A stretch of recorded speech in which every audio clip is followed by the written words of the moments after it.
Hello friends, कैसे हो आप सब? Hope you are doing well. हम स्टार्ट कर रहे हैं क्या? रिवीजन, इनडायरेक्ट टैक्सेशन का रिवीजन स्टार्ट कर रहे हैं हम। किससे? समरी बुक से हम यहाँ पे स्टार्ट कर रहे हैं रिवीजन। समरी बुक आपके पास नहीं है तो डाउनलोड कर लीजिए, मेरी वेबसाइट www.icaleague.com में अवेलेबल है, या इस नंबर पे व्हाट्सएप कर दीजिए, आपको व्हाट्सएप पे आ जाएगी। Summary book, main books, question bank and amendment booklet सब कुछ फ्री रिसोर्सेस पे वेबसाइट पे अवेलेबल है। अब हम रिवीजन कैसे करने वाले हैं? जीएसटी का रिवीजन हम करने वाले हैं 12 आवर्स में। बहुत ही बढ़िया रिवीजन होने वाला है। और कस्टम्स का रिवीजन करने वाले हैं हम 3 घंटे में, 3 आवर्स में। टोटल 15 आवर्स में जीएसटी प्लस कस्टम्स का हम रिवीजन करने वाले हैं। और अभी तक यूट्यूब चैनल अगर सब्सक्राइब नहीं किया तो भाई सबसे पहले यूट्यूब चैनल सब्सक्राइब कर दो। और ये वीडियोस आपको कैसे लगते हैं वो आप लाइक और कमेंट जरूर करिए। वो क्या होता है, हमें भी क्या रहता है, बहुत बढ़िया मोटिवेशन रहता है। अब सबसे पहले स्टार्ट करेंगे हम क्या? सप्लाई अंडर जीएसटी का chapter. GST in India in introduction ICI ने बता दिया, एग्जाम में उससे कोई क्वेश्चन नहीं पूछा जाएगा। अभी रिवीजन में हम उसको नहीं कर रहे हैं। हम हमारा जो चैप्टर नंबर 2 है सप्लाई अंडर जीएसटी, वहां से रिवीजन स्टार्ट करेंगे। सो क्विकली स्टार्ट करेंगे सप्लाई अंडर जीएसटी का रिवीजन। बेटा most important chapter from exam point of view, very important chapter. Why? Because supply है तो जीएसटी है, सप्लाई नहीं है तो कोई जीएसटी नहीं है। टैक्सेबल इवेंट, कोई भी लॉ का एक टैक्सेबल इवेंट होता है। जीएसटी में टैक्सेबल इवेंट क्या है? सप्लाई। सप्लाई टैक्सेबल इवेंट है। देखेंगे अब the taxable event under GST supply. यहां पे हम बेसिक पैरामीटर्स देखेंगे सप्लाई के लिए। सप्लाई किस चीज का होना चाहिए भाई? सप्लाई होगा या तो गुड्स का या तो सर्विसेज का, या गुड्स का या सर्विसेज का होगा। भाई जीएसटी एक गुड्स एंड सर्विस टैक्स है तो या तो गुड्स का होगा या सर्विसेज का होगा। Then it should be made for a consideration. बहुत इंपॉर्टेंट चीज बोली है गवर्नमेंट ने कि भाई कंसिडरेशन होना चाहिए, कंसिडरेशन होना चाहिए। It should be in the course और फर्दरेंस ऑफ बिजनेस। यहाँ पे कोर्स या फर्दरेंस ऑफ बिजनेस के लिए होना चाहिए, बिजनेस के लिए होना चाहिए भाई। देन सप्लाई टैक्सेबल पर्सन ने करना चाहिए and it should B a taxable supply. The supply should be a taxable supply. ये सारी चीजें होंगी तो ही यहाँ पे सप्लाई होगा और जीएसटी लगेगा, जीएसटी लगेगा। ये बहुत बेसिक लेवल पे था। सेक्शन 7 देखो, कुछ इंपॉर्टेंट सेक्शंस हम याद करना शुरू करेंगे। सबसे फर्स्ट सेक्शन यहाँ पे हम स्टार्ट करेंगे, सेक्शन 7 ऑफ सीजीएसटी एक्ट 2017। बहुत इंपॉर्टेंट सेक्शन है बेटा। किस चीज से रिलेटेड है? सप्लाई की डेफिनेशन यहाँ पे दी गई है। हम देखेंगे सप्लाई का यहाँ पे क्या रहेगा। ये सेक्शन आपको याद हो जाना चाहिए, नींद से भी उठा के कोई पूछे तो section 7 of CGST act exam में आना ही है, लिखना ही है अपने को। 25-30 सेक्शंस याद करेंगे, वो एग्जाम में कोट करना बहुत जरूरी है, बहुत जरूरी है। आपका पेपर एकदम स्पार्क होना चाहिए, बहुत बढ़िया स्पार्क होना चाहिए। So what do you mean bye supply? Supply is defined under section 7 of CGST act 2017।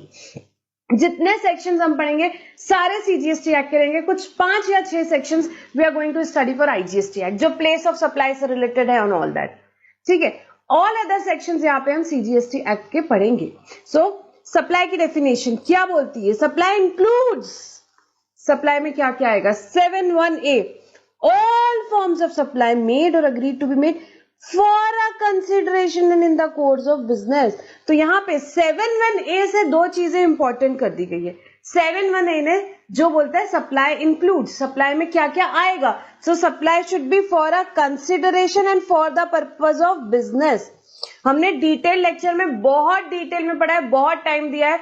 मैं फिर से बता दूं, ये रिवीजन लेक्चर्स हैं। हम सारे कंसेप्ट्स यहाँ पे, जो इंपॉर्टेंट कंसेप्ट्स हैं, हम सारे चैप्टर्स पढ़ेंगे यहाँ पे, बट थोड़ा स्पीड में पढ़ेंगे, बहुत डिटेल में नहीं जाएंगे क्योंकि बेटा रिवीजन है। जिसको डिटेल में जाना है, अभी भी एग्जाम को बहुत टाइम है, वो 90 आवर्स 100 आवर्स का कोर्स ले सकता है और वहां पे वो 100 आवर्स के कोर्स में पढ़ सकते हो। आप दिन में 3-3 घंटा भी पढ़ोगे, अभी 1 महीने में आपका आराम से कंप्लीट हो जाएगा।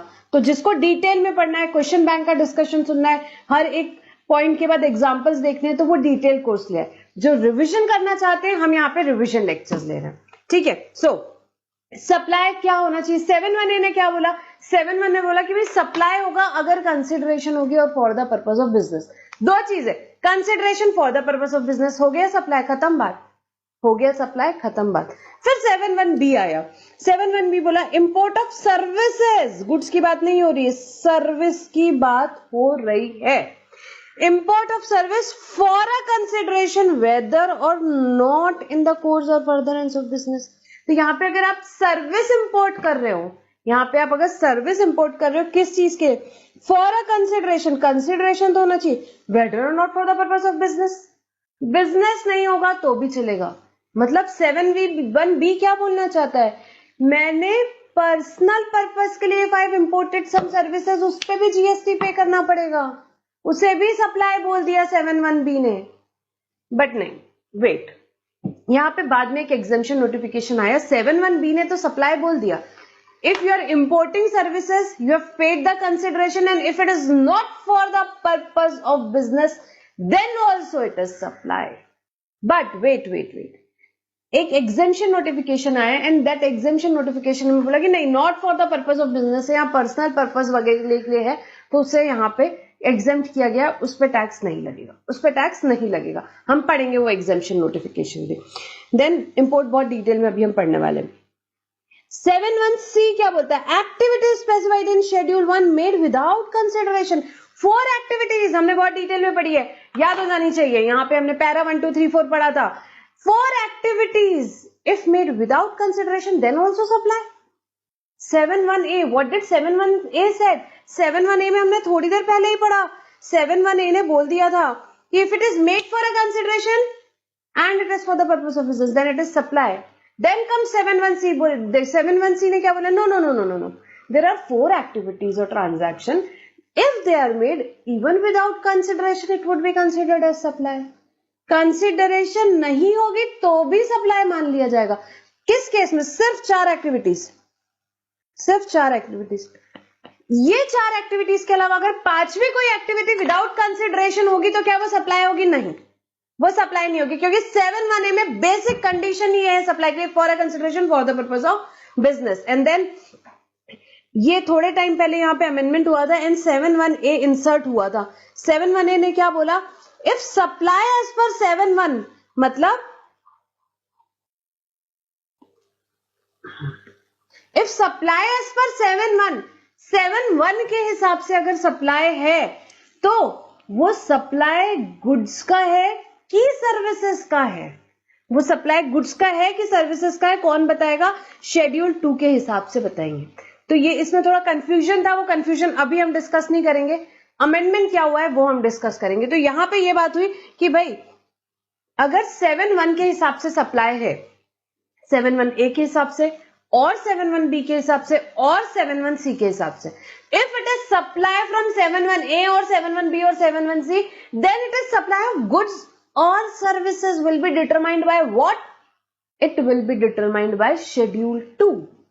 शेड्यूल 2 बताएगा कि वो गुड्स का सप्लाई है या सर्विसेज का। Will schedule to specify all the activities? No. It will specify only the activities जहां confusion है। I know this mouse is a goods, अभी इसमें कोई क्वेश्चन ही नहीं बचा कि ये गुड्स है कि सर्विस है। This iPad, क्या इसमें कोई क्वेश्चन बचा कि whether it is goods or services? No, it is goods, clear है भाई। फोन क्लियर है भाई, गुड्स है। शेड्यूल 2 कौन से आइटम्स बताएगा? शेड्यूल 2 वो आइटम्स बताएगा जहां कंफ्यूजन है कि इसे गुड्स बोले कि सर्विस बोले, वहां शेड्यूल 2 आएगा। For example work contract, for example restaurant and catering service, इन जगहों पे शेड्यूल 2 आएगा, देखेंगे हम डिटेल पे। अब शेड्यूल 2 में कब जाएंगे? जब अगर सप्लाई है 7(1)(a) या 7(1)(b) या 7(1)(c), इन तीनों में से किसी एक के हिसाब से अगर सप्लाई है तो वो सप्लाई गुड्स का है कि सर्विस का है, वो कौन बताएगा बेटा? वो बताएगा schedule 2। And then supply excludes activities not to be treated as supply of goods or services as referred to in schedule 3। Schedule 3 आता है, शेड्यूल 3 बोलता हाँ भाई गुड्स है मान लिया, सर्विस है मान लिया, बट सप्लाई नहीं मानेंगे। माना कि गुड्स है, माना कि सर्विस है, माना कि सप्लाई हो रहा है, पर नहीं, शेड्यूल 3 में लिख गया मतलब नहीं है सप्लाई। नेगेटिव लिस्ट बोल सकते हैं आप इसको, which is neither supply of goods nor supply of service. Supply नहीं है तो जीएसटी लगेगा ही नहीं, since there is no supply no GST। so now यहां पे हम ब्रीफली ये सब पढ़ने वाले, क्या फटाफट 1 सेकंड में रिवाइज करेंगे। Supply includes what? 7(1)(a) for the consideration for the purpose of business, supply हो गया। 7(1)(b) import for a consideration whether और not for the purpose of business, supply हो जाएगा। बट एग्जेम्पशन नोटिफिकेशन ने personal purpose के लिए कुछ बुलाया तो उसे सप्लाई नहीं माना जाएगा। 7(1)(c), यहाँ पे 7(1)(c बोलते हैं कि भाई एक्टिविटीज जो कि शेड्यूल 1 में दी हुई है, even if made without consideration supply हो जाएगा। 7(1)(a) इंसर्ट हुआ, उसने क्या बोला कि अगर 7(1) के हिसाब से सप्लाई, तो whether it is supply of goods और whether it is supply of services will be determined by what, 7(1)(a, and then comes activities, schedule 3, activities or transaction which will be treated neither as supply of goods nor as supply of services। वो कौन बताएगा बेटा, वो बताएगा यहाँ पे schedule 3। तो structurally इस चैप्टर में हम लोग यही सारी चीजें डिटेल में पढ़ने वाले हैं, ठीक है। So now what do you mean by goods? Now let tell me one thing, now whether it is important to differentiate between goods and services, yes ma'am, it is very important. Why? Because the provisions for place of supply and time of supply are different for goods and different for services. So it is very important beta at this place only that you should be able to differentiate between what is goods and what is service. Otherwise in exam आपने goods या service का determination गलत कर लिया, so आपका पूरा problem गलत हो जाएगा, because आप time of supply, place of supply, सारी चीजें गलत कैलकुलेट कर लेंगे, यहाँ पे गलत फाइंड आउट कर लेंगे। So it is very important to differentiate between goods and services. What do you mean by goods ma'am? So goods means every kind of movable property, every kind of movable property other than money and security. So money and securities kept out of goods, goods से बाहर कर दिया money and securities का, but includes actionable claim. Actionable claim को goods बोल दिया, actionable claim को goods बोल दिया। Growing crops, grass and things attached to और forming part of land which are agreed to be served before supply और under a contract of supply. Very important thing in goods definition is what? Every kind of movable property, every kind of movable property. So immovable property is what? Service. हम देखेंगे अभी आगे, ये हमने बहुत detail में देखा है। So goods means every kind of movable property other than money and security. So money and security को गुड्स से तो बाहर कर दिया, गुड्स से तो बाहर कर दिया, and but includes actionable claims. Actionable claims को यहां पे इंक्लूड कर लिया, पर शेड्यूल 3 में एक्शनेबल क्लेम को बाहर कर दिया। बेटा रिवीजन है, शेड्यूल 3 पढ़ा हुआ है, पहले ऐसे एक्ट मत करना कि कोई चीज नहीं पढ़ी और बता दिया, नहीं, अपन ने पूरा पढ़ा हुआ है, अपन रिवीजन कर रहे हैं, तो अपन चीजें यहीं पे लिंक करते हुए बोलेंगे, नहीं तो अपन शेड्यूल 3 के बाद पढ़े थे, अपन ने जब फर्स्ट टाइम पढ़ा था, ठीक है। तो यहां पे बट इंक्लूड्स एक्शनेबल क्लेम लिखा हुआ है, मतलब क्या?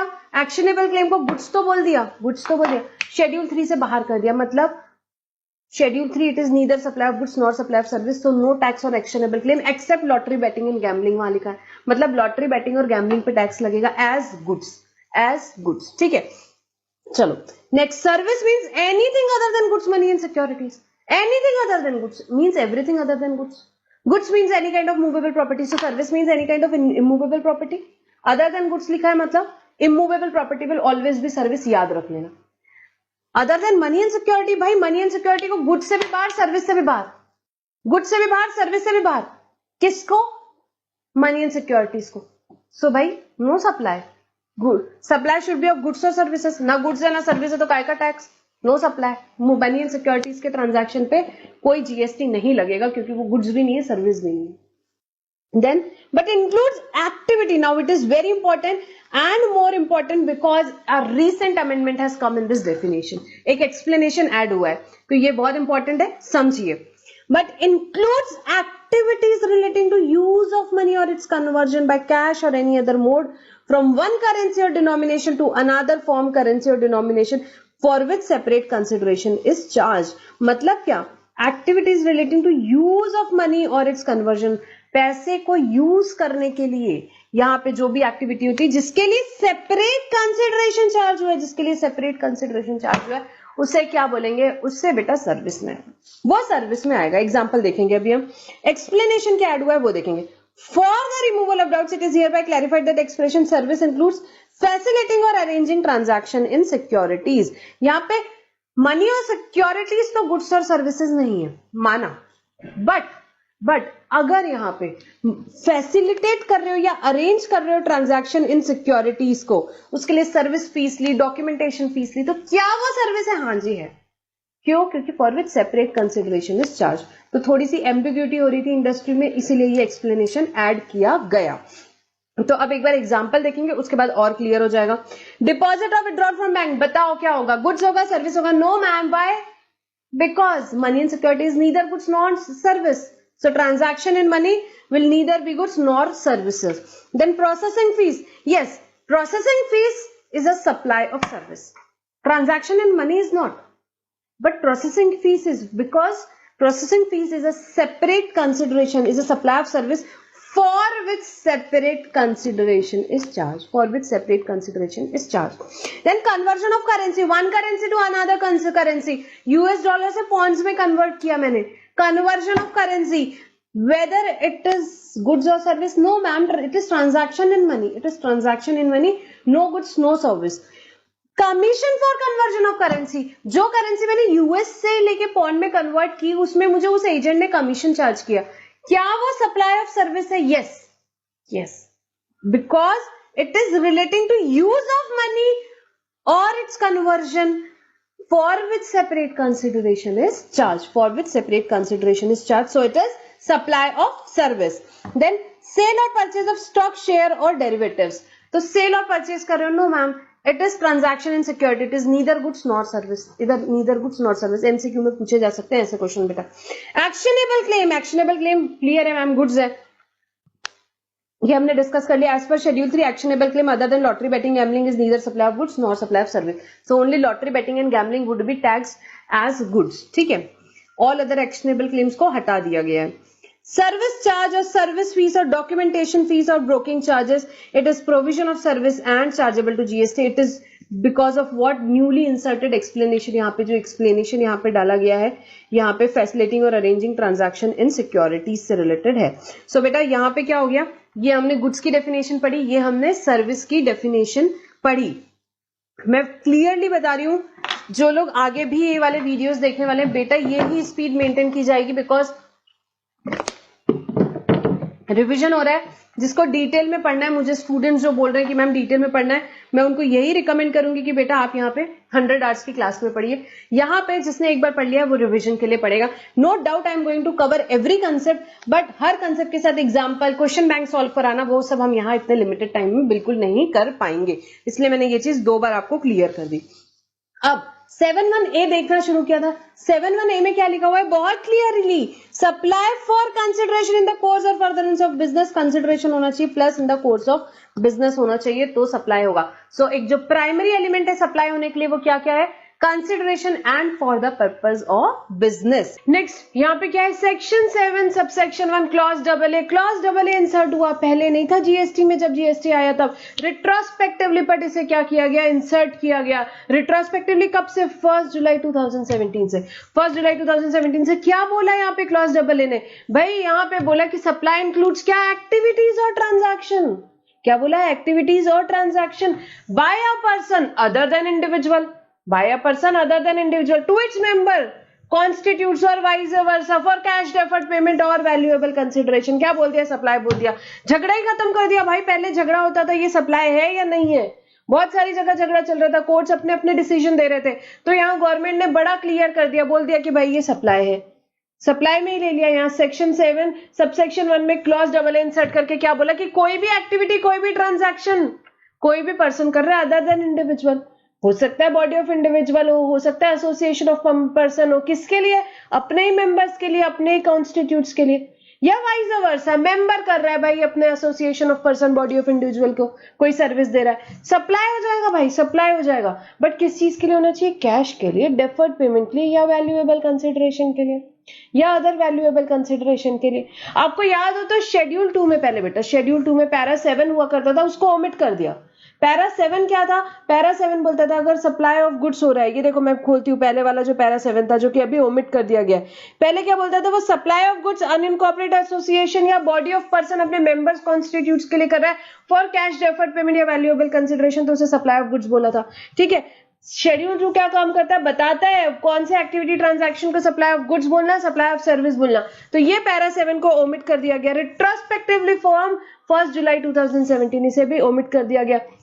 और क्या इंसर्ट किया गया, सेक्शन 7 सबसेक्शन 1 में क्या इंसर्ट किया गया, क्लॉज डबल ए इंसर्ट किया। क्लॉज डबल ए ने बोल दिया activity transaction by a person other than individual to its member constituents और vice versa for cash deferred payment of valuable consideration, क्या हो जाएगा, सप्लाई हो जाएगा, सप्लाई हो जाएगा। और एक एक्सप्लेनेशन भी इंसर्ट किया, और एक्सप्लेनेशन में क्या बोला कि they are deemed to be two separate person. किस किस को सेपरेट पर्सन बोल दिया भाई, the person and its member constitute shall be deemed to be two separate person. दो अलग अलग लोग हैं और जो भी एक्टिविटी ट्रांजैक्शन यहाँ पे एक दूसरे को कर रहे हैं वो क्या माना जाएगा, from one person to another person, from one person to another person. झगड़ा ही खत्म, बहुत क्लियर कर दिया ये दोनों को क्या अलग अलग माना है, मेंबर्स को, कॉन्स्टिट्यूट्स को, और जो भी पर्सन है यहाँ पे उसको, बॉडी ऑफ इंडिविजुअल हो गया, एसोसिएशन ऑफ पर्सन हो गया, दो अलग अलग लोग माना है। और इनके बीच की एक्टिविटीज को क्या माना जाएगा, एक पर्सन है दूसरे पर्सन को दी। तो अब ये क्या हो गया, बहुत क्लियर हो गया, बहुत सिंपल सी बात है, ये क्या हो गया, सप्लाई हो गया, सप्लाई हो गया। ठीक है, आगे बढ़ेंगे। Then comes 7(1)(b). 7(1)(b) आया, थोड़ा सा डिटेल में पढ़ेंगे। Importation of a service for a consideration whether or not in the course of business। यहाँ सर्विस से related, it's not related to goods. Goods के लिए ये सेक्शन बिल्कुल नहीं लगेगा। इंपोर्ट ऑफ गुड्स के लिए क्या लगेगा, 7(1)(a) के हिसाब से ही आपको देखना पड़ेगा। सर्विस के लिए import of service for a consideration whether or not in the course or furtherance of business। Supply should be in the course or furtherance of business होना चाहिए। The exception to said rule is import of services deemed as supply even if imported and not in the course or furtherance of business।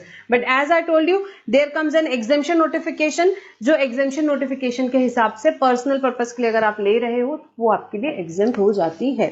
So import of service, import of service यहाँ पे अगर with consideration है, tension ही नहीं है, consideration है तो नीचे जाने की बात ही नहीं, 7(1)(a) के हिसाब से ही हो गया यहाँ पे supply. In the course of furtherance of business, consideration plus business है तो डेफिनेटली सप्लाई है ही, उसके बाद तो सोचना ही नहीं है, उसके बाद तो सोचना ही नहीं है। Not in the course of business, तो so it is taxable as per 7(1)(b) but exempted via exemption notification, but it is exempted via exemption notification. Then import अगर आप कर रहे हो विदाउट कंसिडरेशन, विदाउट कंसिडरेशन कर रहे हो तो फिर देखना पड़ेगा, तो फिर देखना पड़ेगा। विदाउट कंसिडरेशन में थोड़ा सा, कभी भी विदाउट कंसिडरेशन आए तो शेड्यूल 1 को याद करना।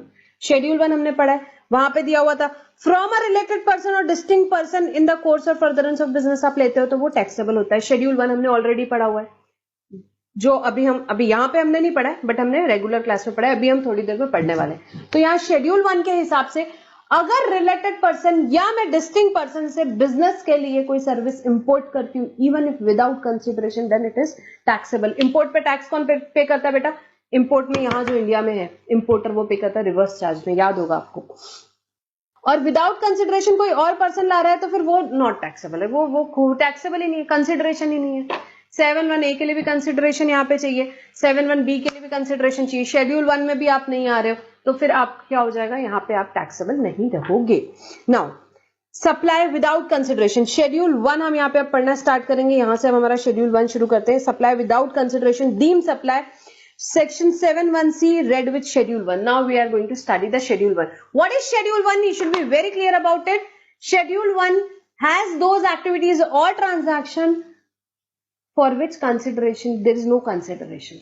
जहां कंसिडरेशन नहीं है फिर भी सप्लाई है, that are what, schedule 1 item. So सबसे फर्स्ट है permanent transfer or disposal of business asset where input tax credit has been taken। the time you have purchased the asset you have availed input tax credit on this, you have availed input tax credit on this and today you are permanently transferring or disposing of that asset। so what will happen in that scenario? क्या without consideration है। Example लेंगे, ये podium, for example ये podium मैंने purchase किया था आज से 3 साल पहले, अब मैंने यूज कर लिया, आईटीसी ले लिया। अब क्या हुआ, मैंने बोला यार एक यहाँ पे मेरे पास चैरिटेबल ट्रस्ट आया, उन्होंने बोले कि आप हमको ये चेयर्स फर्नीचर्स कुछ डोनेट करिए। मैंने कहा ये पोडियम लेके जाओ आप, तो मैंने उनको डोनेट कर दिया ये पोडियम। तो मैंने क्या किया, परमानेंट ट्रांसफर या disposal of my business asset किया, yes, for which I have taken the input tax credit, yes. So in this case what will happen beta, in this case it will be treated as supply, it will be treated as supply। so input tax credit has been availed on the business assets and that business assets has been permanently transferred or disposed of, so that would be treated as supply। then second, supply between related person and distinct person। related person या distinct person के case में supply की बात हो रही है यहाँ पे, तो मैंने मेरे रिलेटेड पर्सन को, मैंने मेरे डिस्टिंक्ट पर्सन को सप्लाई किया। What do you mean bye distinct person? Distinct person का मतलब होता है बेटा एक पैन नंबर पे जितने जीएसटी रजिस्ट्रेशन। पैन नंबर पूरे इंडिया में सेम होता है, मेरा पैन नंबर सेम होगा, मेरी हो सकता है बहुत सारी ब्रांचेस हो, मेरी हो सकता है बहुत सारी ब्रांचेस हो, तो मेरी एक ब्रांच दूसरी ब्रांच के लिए क्या होगी, जीएसटी का तो हर एक स्टेट का अपना अपना रजिस्ट्रेशन है, तो मेरी एक ब्रांच दूसरी ब्रांच एक स्टेट की दूसरे स्टेट के लिए वो क्या हो जाएगी, डिस्टिंक्ट पर्सन हो जाएगी, डिस्टिंक्ट पर्सन हो जाएगी। अब तो एक स्टेट में एक से ज्यादा भी रजिस्ट्रेशन हो सकते हैं, ठीक है। सो इस केस में ये हो गया कि मेरा एक समझ लीजिए ऑफिस मुंबई में है, एक गुजरात में, so both the offices are distinct person for each other since they have the common PAN number but they have different GSTN, they have different GSTN number. So there is a supply between related person or distinct person, then even if made without consideration, schedule 1 पढ़ रहे हैं, link मत भूलना, even if made without consideration it would be treated as supply, it would be treated as supply. So even if without made consideration, but it should be in the course of furtherance of business, it should be in the course of furtherance of business. Related person की भी definition हमने detail में पढ़ी थी, उसमें एक related person में एक पॉइंट में कौन था, एम्प्लॉयर और एम्प्लॉय, एम्प्लॉयर एंड एम्प्लॉय थे, वो भी रिलेटेड पर्सन थे, तो उनके बीच में एक एग्जेम्पशन दिया हुआ है कि अगर 50,000 तक के का, नॉट एक्सीडिंग 50,000 तक के का है तो ठीक है, उसे सप्लाई नहीं मानी जाएगी। उससे ज्यादा का गिफ्ट आपने एम्प्लॉय को दिया है, उससे ज्यादा का गिफ्ट अगर आपने एम्प्लॉय को दिया है तो फिर वो सप्लाई माना जाएगा। Not exceeding 50,000 is not supply, ठीक है। बहुत डिटेल में पढ़ा था हमने रिलेटेड पर्सन का डेफिनेशन और उसके बहुत सारे एग्जांपल्स देखे थे यहाँ पे। नाउ सप्लाई बिटवीन प्रिंसिपल और एजेंट, प्रिंसिपल और एजेंट ने एक दूसरे के बीच में by a principal to his agent where agent undertakes to supply such goods on behalf of supply, या by agent to his principal where agent undertakes to receive such goods on behalf of principal। तो यहाँ पे supply हो रहा है, principal ने agent को supply किया और एजेंट आगे प्रिंसिपल के बिहाफ में किसी को गुड्स सप्लाई करने वाला है, ठीक है यहाँ पे। या फिर सेकेंड चीज, अगर यहाँ पे प्रिंसिपल, एजेंट ने प्रिंसिपल के बिहाफ में रिसीव किया सच गुड्स, देखो सर्विस की बात नहीं हो रही बेटा, यहाँ पे गुड्स की बात हो रही है, ये बहुत ध्यान में रखना है, ये सब चीजें बहुत छोटी छोटी सी चीजें। तो supply of goods between agent और प्रिंसिपल, तो यहाँ पे अगर प्रिंसिपल के बिहाफ में यहाँ पे एजेंट ने गुड्स रिसीव किया या सप्लाई किया तो उसे क्या माना जाएगा बेटा, even if made without consideration it would be deemed as supply, it would be deemed as supply. Then now there is an amendment in this, an important amendment, importation of services, importation of service, import of service by a taxable word पहले यहां use किया जाता था जिसे omit किया गया, उसका effect भी हम समझेंगे क्या है। Importation of service by a person from a related person from any of establishment outside India in the course और फर्दरेंस ऑफ बिजनेस, मतलब मैंने इंपोर्ट करी सर्विसेज, क्या नॉट गुड्स, सर्विस की बात हो रही, मैंने इंपोर्ट करी सर्विसेज, किससे, किसी रिलेटेड पर्सन से बाहर से इंपोर्ट करी, तो उस केस में even if I have made it without consideration it would be treated as supply, it would be treated as supply. मैंने मेरे फादर से यहाँ पे कोई सर्विसेज इंपोर्ट करी, वो सीए है, उन्होंने मुझे कुछ कंसल्टेंसी सर्विसेज दी, मैंने उनसे इंपोर्ट करी।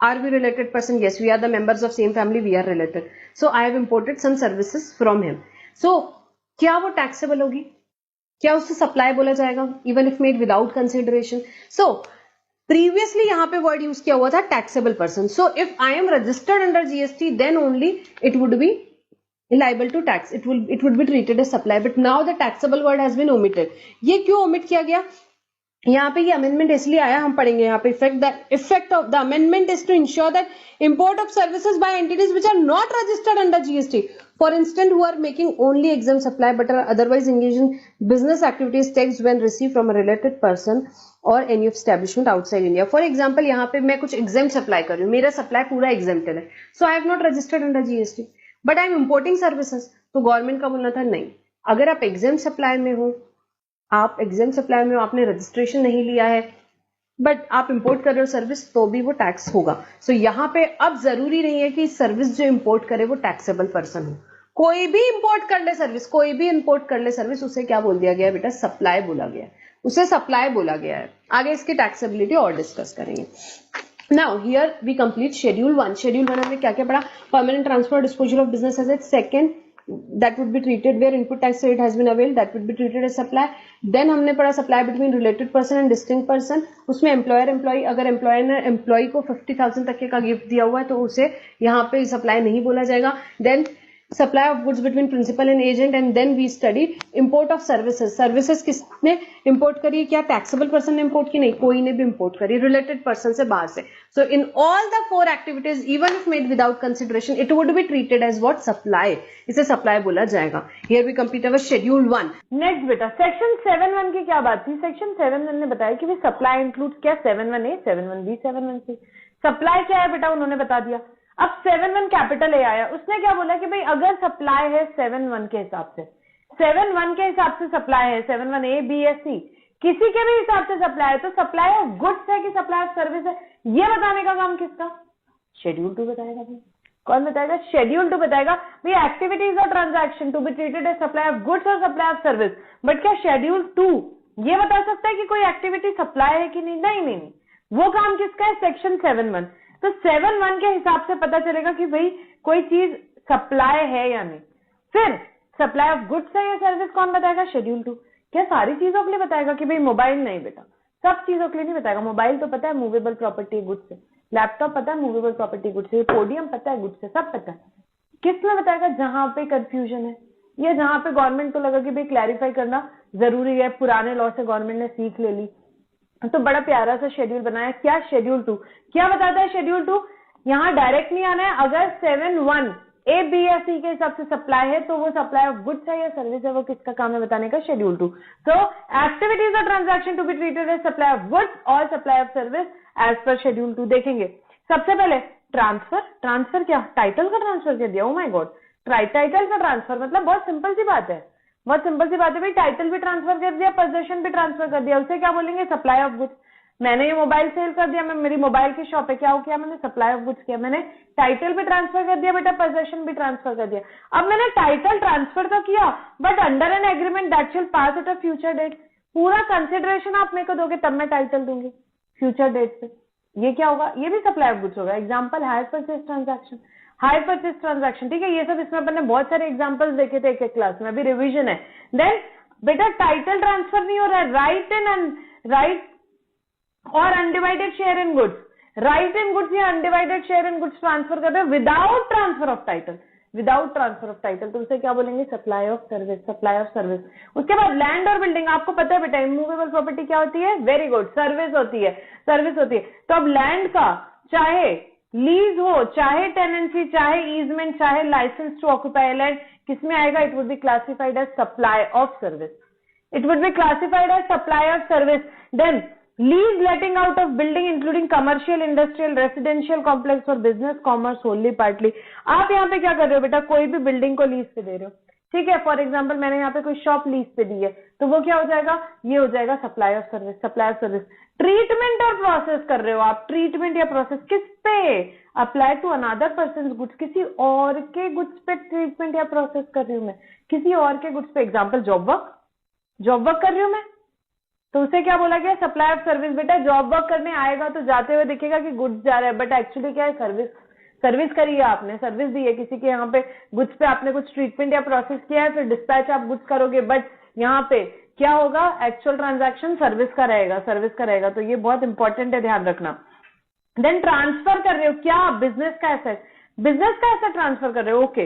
तो क्या कर रहे हो? गुड्स जो आपके बिजनेस के वो आपने ट्रांसफर कर दिए या डिस्पोज ऑफ कर दिए, ट्रांसफर कर दिए या डिस्पोज ऑफ कर दिए। किसने कर दिया? बाय और under the direction of a person carrying on a business so as no longer to form part of asset that would be treated as supply of goods, supply of goods. But यहाँ कब आओगे? यहाँ तभी आओगे जब 7(1) के हिसाब से सप्लाई है, या 7(1) के हिसाब से सप्लाई बेटा कंसिडरेशन के लिए है या एंड बिजनेस के लिए, या 7(1) date with schedule 1 permanent transfer और disposal of business asset where ITC has been taken, उसके हिसाब से सप्लाई है, तो सप्लाई ऑफ गुड्स है। ये कौन बताएगा? शेड्यूल 2 बताएगा। सप्लाई कहां से डिसाइड करना है? सप्लाई आपको वहां से डिसाइड करना है, सेक्शन 7(1) से। यहां कब आओगे? जब आप डिसाइड कर चुके हो कि सप्लाई है।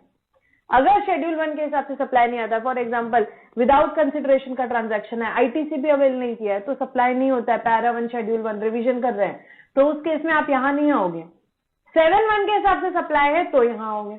देन ये क्या किया आपने? गुड्स को परमानेंटली डिस्पोज ऑफ या ट्रांसफर कर दिया। अब क्या हुआ? आपने गुड्स को प्राइवेट यूज पे रख दिया या किसी और पर्पज पे रख दिया अदर देन बिजनेस। आपने पूरी तरीके से डिस्पोज ऑफ नहीं किया, आपने क्या किया? या तो प्राइवेट यूज पे कर दिया या किसी और को मेड अवेलेबल कराया है अदर देन बिजनेस के लिए कर दिया बेटा, तो क्या हो जाएगा, ये सप्लाई ऑफ सर्विस बोलेंगे, supply of service.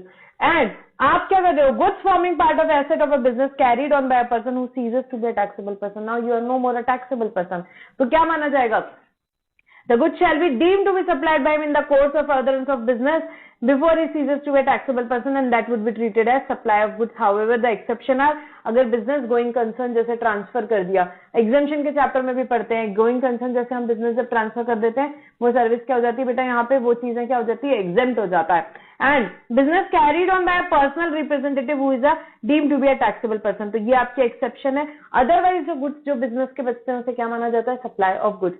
Then very important, immovable property पे अगेन रेंटिंग कर रहे हो इमूवेबल प्रॉपर्टी की, मैंने यहाँ पे क्या किया है, मैंने यहाँ पे रेंट पे कोई इमूवेबल प्रॉपर्टी दी है। इमूवेबल प्रॉपर्टी बेटा not only building, immovable property में बहुत सारी चीजें आती है, सिर्फ बिल्डिंग नहीं आती है, ठीक है, कोई मशीनरी भी इमूवेबल हो सकती है, वो अगर मैंने रेंट पे दी है तो भी क्या माना जाएगा, सप्लाई ऑफ सर्विस माना जाएगा ma'am. Then construction of complex building civil structure, ये कौन से यहाँ पे आते हैं, बिफोर कंप्लीशन सर्टिफिकेट वाले, बिफोर कंप्लीशन सर्टिफिकेट वाले, उसे भी क्या माना जाएगा, supply of service. After completion certificate बेटा शेड्यूल 3 में चले जाएगा, उसे सर्विस नहीं माना जाएगा, वो सप्लाई नहीं है, वो सप्लाई नहीं। फिर आप क्या कर रहे हो, टेम्पररी ट्रांसफर कर रहे हो और परमिट कर रहे हो यूज और enjoyment of what, IPR. IPR का टेम्पररी ट्रांसफर क्या होगा, सप्लाई ऑफ सर्विस होगा, सप्लाई ऑफ सर्विस होगा। डेवलप कर रहे हो, डिजाइन कर रहे हो, प्रोग्राम कर रहे हो, कस्टमाइज कर रहे हो, अडेप्ट कर रहे हो, अपग्रेड कर रहे हो, क्या आईटी सॉफ्टवेयर, क्या होगा, सप्लाई ऑफ सर्विस। पुराने लॉ में बड़ा दिक्कत था, यहाँ पे क्लियर कर दिया, कोई कस्टमाइजेशन टाइप की चीज है, कोई डेवलपमेंट है, कोई डिजाइनिंग है, कोई प्रोग्रामिंग है, कोई अपग्रेडेशन करा रहा है, तो क्या माना जाएगा, सप्लाई ऑफ सर्विस। मैंने आपको बोला मेरे लिए एक आईटी सॉफ्टवेयर बना के दो, आपने डेवलप डिजाइन प्रोग्राम कस्टमाइज करके दिया, फिर मैंने बोला नहीं नहीं अभी थोड़ा मेरा काम बढ़ गया, इसको अपग्रेड करके दो, एनहांस करके दो, इम्प्लीमेंट करके दो, आपने करके दिया, क्या होगा, वो सप्लाई ऑफ सर्विस होगा। Then agreeing to obligation to refrain from an act or tolerate any act or situation, कुछ ना करने के पैसे मिलने, कुछ टॉलरेट करने के पैसे मिलने, वो क्या होता है बेटा, वो भी सप्लाई होती है, सप्लाई ऑफ सर्विस हो गई, ठीक है। कंसिडरेशन मिल रहा है बिजनेस के लिए मिल रहा है, वो क्या हो गई, यहाँ पे सप्लाई हो गई, सप्लाई ऑफ सर्विस माना जाता है शेड्यूल 2 के हिसाब से। Then transfer of right to use any goods for any purpose, आपने आपके गुड्स किसी को यूज करने किसी पर्पज के लिए दिए, उसे क्या बोल दिया, उन्होंने बोल दिया कि ठीक है सर्विस माना जाएगा, सर्विस माना जाएगा। Then work contract, work contract को क्या माना जाएगा बेटा, सर्विस माना जाएगा।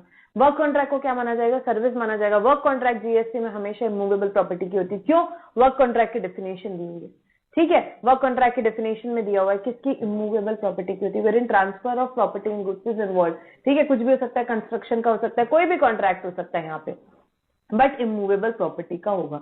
Then supply of goods being food और any other article for human consumption, किसकी बात हो रही है, रेस्टोरेंट सर्विस, केटरिंग, मेस, इन सब की बात हो रही है। इन्हें क्या बोला, सर्विस। वर्क कॉन्ट्रैक्ट भी सर्विस है बेटा, और रेस्टोरेंट भी सर्विस है, बहुत क्लियर कर दिया जीएसटी में, बहुत इंपॉर्टेंट चीज है ये याद रखने के लिए। वर्क कॉन्ट्रैक्ट और रेस्टोरेंट क्या है, सर्विस है बेटा, सर्विस है। टाइम ऑफ सप्लाई के, प्लेस ऑफ सप्लाई के, सर्विस के प्रोविजन लगेंगे। It is very important to differentiate between goods and service because the provision for time of supply and place of supply are different for goods, different for services. Then बहुत simple entry है, good supply कर रहा है कौन, कोई भी association कर रहा है अपने मेंबर्स को फॉर एनी वैल्यूएबल कंसिडरेशन, उसे क्या बोला गया, सप्लाई ऑफ गुड्स बोला गया, सप्लाई ऑफ गुड्स बोला गया। ये क्या हो गया बेटा, ये सारी चीजें हमने क्या पढ़ी, शेड्यूल 2 ने क्लैरिफाई किया किससे सप्लाई ऑफ गुड्स बोलना है, किससे सप्लाई ऑफ सर्विस बोलना है। But again I am repeating, schedule 2 में डायरेक्टली नहीं आना, शेड्यूल 2 में कैसे आएंगे, अगर 7(1) के हिसाब से सप्लाई है, 7(1) के हिसाब से सप्लाई है, तो 7(1) आपको लेके जाएगा शेड्यूल 2 में, जो बताता है एक्टिविटीज और transaction to be treated as supply of goods और सप्लाई ऑफ सर्विस, ठीक है। ये हमारा शेड्यूल 2 हुआ। नेक्स्ट शेड्यूल 3 पढ़ेंगे भाई। शेड्यूल 3 किसकी बात करता है, एक्टिविटीज और transaction that are needed treated as supply of goods not treated as supply of service. भाई साहब जो सप्लाई नहीं है, जो सप्लाई नहीं है ना, यहाँ पे गुड्स का सप्लाई ना सर्विस का सप्लाई, वो सप्लाई ही नहीं है। क्या क्या है, फर्स्ट क्या पॉइंट है उसमें, सर्विस जो देता है एम्प्लॉय अपने एम्प्लॉयर को इन द कोर्स ऑफ और in relation to employment, supply नहीं है। एम्प्लॉय अपने एम्प्लॉयर को सर्विस दे रहा है इन द कोर्स ऑफ और इन रिलेशन टू एम्प्लॉयमेंट, अगर है तो वो सप्लाई नहीं है, वो सप्लाई नहीं है। कोर्ट सर्विस दे रहा है, ट्रिब्यूनल सर्विस दे रहा है, यहाँ पे establish under any law, any law, किसी भी लॉ के अंडर स्टैब्लिश हो, क्या बोल दिया भाई यहाँ पे, सप्लाई नहीं है, सप्लाई नहीं है। फंक्शंस जो परफॉर्म कर रहे कौन, members of parliament, state legislature, municipality, panchayat या लोकल अथॉरिटी, इनके मेंबर्स जो भी फंक्शन परफॉर्म कर रहे हैं, क्या बोल दिया, सप्लाई नहीं है भाई, जीएसटी नहीं लगेगा। फिर उसके बाद ड्यूटी अगर परफॉर्म कर रहा है कौन, कोई भी पर्सन जो होल्ड कर रहा है क्या, कोई यहाँ post in pursuance of what, provision of constitution की प्रोविजंस में, इन दैट कैपेसिटी, उन्हें भी क्या बोल दिया, सप्लाई नहीं है, सप्लाई नहीं है। और फिर ड्यूटी परफॉर्म कर रहा है कोई भी पर्सन, चाहे एज चेयरपर्सन, एज मेंबर या director, as chairperson, as member या डायरेक्टर, किसका, यहाँ पे जो भी बॉडी स्टैब्लिश की गई है central government, state government, local authority के द्वारा, और who is not deemed to be as an employ before the commencement of these clause. तो क्या बोल दिया गया, जो भी ड्यूटी परफॉर्म कर रहा है कोई भी person, as chairperson, as director और एज मेंबर, किसमें, कोई भी बॉडी जो स्टैब्लिश की है सेंट्रल गवर्नमेंट ने, स्टेट गवर्नमेंट ने या लोकल अथॉरिटी ने, and who is not deemed as employ before the commencement of this clause, क्या बोल दिया गया भाई, वो भी अगर यहाँ पे कोई ड्यूटी परफॉर्म करते हैं तो उसे सप्लाई नहीं बोलेंगे। अब सप्लाई नहीं बोलेंगे तो जीएसटी नहीं लगेगा। इसके बाद में funeral burial including transportation of disease की सर्विसेज को सब नहीं बोला गया है, सप्लाई नहीं बोला गया है, जीएसटी नहीं लगेगा। ये तो बढ़िया काम किया। उसके बाद सेल ऑफ लैंड कभी भी सप्लाई नहीं है। लैंड बेचा कभी जीएसटी नहीं लगेगा, ठीक है, क्वेश्चन में भी एडजस्टमेंट आए तो लैंड बेचा कभी भी किसी भी केस में जीएसटी नहीं लगेगा। क्यों? क्योंकि शेड्यूल 3 में बोल दिया वो सप्लाई नहीं है। And subject to paragraph 5B of schedule 2 sale of building. Sale of building में हमने क्या बात की थी, याद है आपको? सेल ऑफ बिल्डिंग में क्या होता है, अगर before issuance of completion certificate आप बिल्डिंग सेल कर रहे हो, फ्लैट सेल कर रहे हो, तो क्या बोला गया है, तो सप्लाई है, तो सप्लाई है, और उसे क्या माना जाता है, सप्लाई ऑफ सर्विस माना जाता है। परंतु अगर after issuance of completion certificate कोई यहाँ पे फ्लैट्स बिकते हैं तो उसे क्या सप्लाई माना जाता है? नहीं माना जाता, उसे सप्लाई नहीं माना जाता एज पर शेड्यूल 3, और जीएसटी नहीं लगता। So after issuance of completion certificate अगर आपके कोई फ्लैट्स बिकते हैं तो क्या बोला गया, वो सप्लाई नहीं है, वो सप्लाई नहीं है। देन एक्शनेबल क्लेम्स, क्या बोल दिया, एक्शनेबल क्लेम सप्लाई नहीं है, एक्शनेबल क्लेम सप्लाई नहीं है, जीएसटी नहीं लगेगा। Other than specified actionable claim, मतलब स्पेसिफाइड एक्शनेबल क्लेम सप्लाई है क्या? यस, स्पेसिफाइड एक्शनेबल क्लेम को सप्लाई बोल दिया, और वो क्या होते हैं, सप्लाई ऑफ गुड्स होते हैं। स्पेसिफाइड एक्शनेबल क्लेम की डेफिनेशन भी आई, और अभी क्या बोल दी डेफिनेशन में, कौन है स्पेसिफाइड एक्शनेबल क्लेम में? 6 चीजें हैं भाई यहाँ पे, lottery, batting, gambling, casinos, horse racing, online money gaming. क्या क्या? Lottery, batting, gambling, casinos, horse racing, online money gaming. ये 6 चीजें क्या है? Specified actionable claim. इसे क्या बोल दिया भाई? सप्लाई है ये यहाँ पे, क्योंकि इसको शेड्यूल 3 से अलग कर दिया। मतलब क्या? ये सप्लाई है। तो सप्लाई किसका होता है? ये सप्लाई ऑफ गुड्स होते हैं। एक्शनेबल क्लेम गुड्स की डेफिनेशन में आते हैं, सप्लाई ऑफ गुड्स होते हैं, और रेट ऑफ जीएसटी इस पे लगता है 28%। सो स्पेसिफाइड एक्शनेबल क्लेम में क्या क्या आता है? Lottery, batting, gambling, casinos, horse racing, online money gaming. ये क्या है? स्पेसिफाइड एक्शनेबल क्लेम है, इसे ट्रीट किया जाएगा सप्लाई ऑफ गुड्स के जैसे। Other actionable claims not supply, बाकी के actionable claim not supply. Specified actionable claim supply of goods, ठीक है।